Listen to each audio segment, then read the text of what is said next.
Most people in the West barely know it exists. Yet the Orthodox Church is the second largest Christian body in the world, 250 million strong. And the reason it stands apart today goes back to a single moment in 1054, when two men shouted at each other, slammed down decrees of excommunication, and tore Christendom in half. How does a fight like that reshape history? Let's go back. Growing up in North America, especially if you're Protestant, you probably never learned much about the Orthodox Church. At the lay level, people often just call it the Greek Orthodox Church. That's misleading. Yes, there is a Greek Orthodox Church, but orthodoxy stretches far beyond Greece.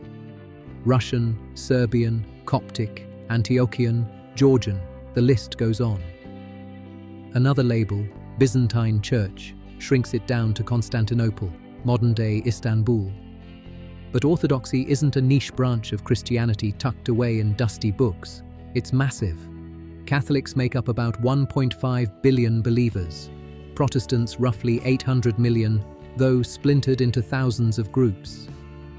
The Orthodox Church? 250 million people. And here's the key. It's unified. So how did this ancient, unified church end up divided from Catholicism, centuries before Protestants ever nailed their theses to a church door? The answer is the Great Schism of 1054. When historians say, the Great Schism, this is the one they mean. The Catholic Church in the West and the Orthodox Church in the East went their separate ways. But here's the twist. It wasn't just about doctrine, it was politics, it was culture, and it was pride. For centuries after Constantine, Christians imagined themselves as one empire, one faith. East and West were two halves of the same whole, but cracks slowly widened. Language split them. The East spoke Greek, the West spoke Latin. Culture split them. Byzantine refinement in the East, Germanic and Frankish influence in the West. Politics split them too. Emperors in Constantinople still claimed authority over Rome, while Rome wanted independence.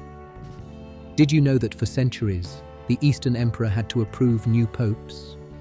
It was usually a rubber stamp, but the message was clear. Constantinople was in charge. Rome grew tired of that. By the year 800, Pope Leo crowned Charlemagne as Emperor of the West. The signal was unmistakable. We don't need Constantinople's approval, we'll crown our own ruler. By 962, Otto I had taken the title Holy Roman Emperor. The divide was no longer just cultural, it was political fact. And right alongside politics came a church clash. The East saw leadership as shared. 5 great patriarchs: Rome, Constantinople, Antioch, Jerusalem, Alexandria. Each ruled their own region. Rome had honor as first among equals, but not supreme power. The West disagreed. For them, the Pope wasn't first among equals. He was simply first, full stop. And that, more than anything, is the heart of the schism. Who gets to rule the church? Is the Bishop of Rome supreme, or just one patriarch among many?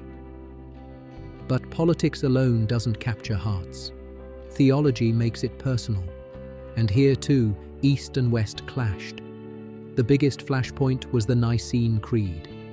You probably know the line, "The Holy Spirit proceeds from the Father." But in the West, churches added 3 little words, "and the Son." In Latin, filioque. At first glance, it sounds small, but it carried huge meaning. The West added it to combat heresies like Arianism and to affirm that the Son shared equally in divine authority. The East refused. For them, only an ecumenical council could change a creed, and Rome didn't consult anyone.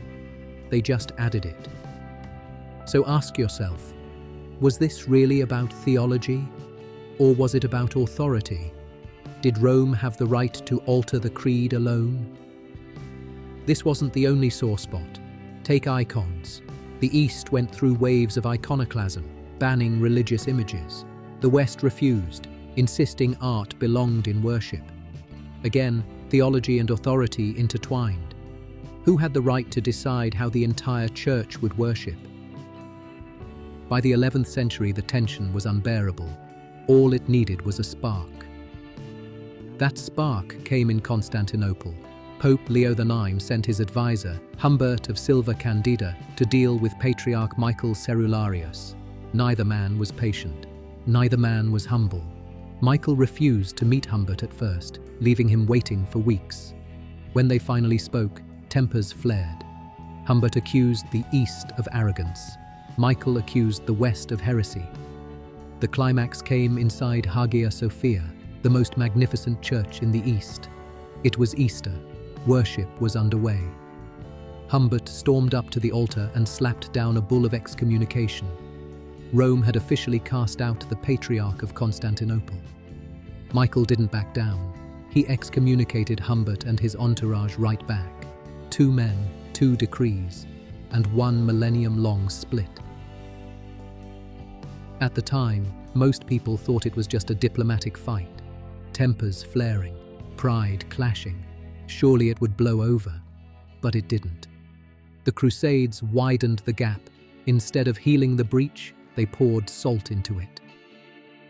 When the Fourth Crusade sacked Constantinople in 1204, East and West weren't just separated, they were enemies. The memory of Latin Christians looting Orthodox churches burned for centuries, and so the schism, once just a fight between 2 men, hardened into permanent reality. Nearly 1,000 years later, Catholics and Orthodox remain apart, still divided over the same core questions.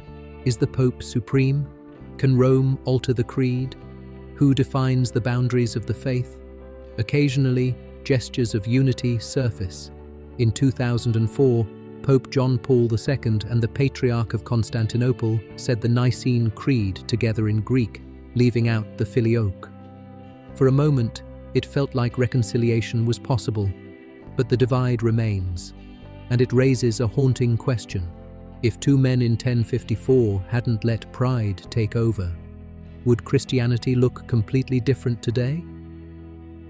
In the end, the Great Schism wasn't caused by one doctrine, one law, or one ceremony.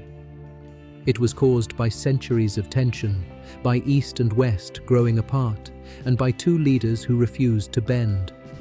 That single Easter morning inside Hagia Sophia reshaped Christianity forever. A world that once imagined itself as one church became 2, and nearly a millennium later, we still live in the shadow of that split.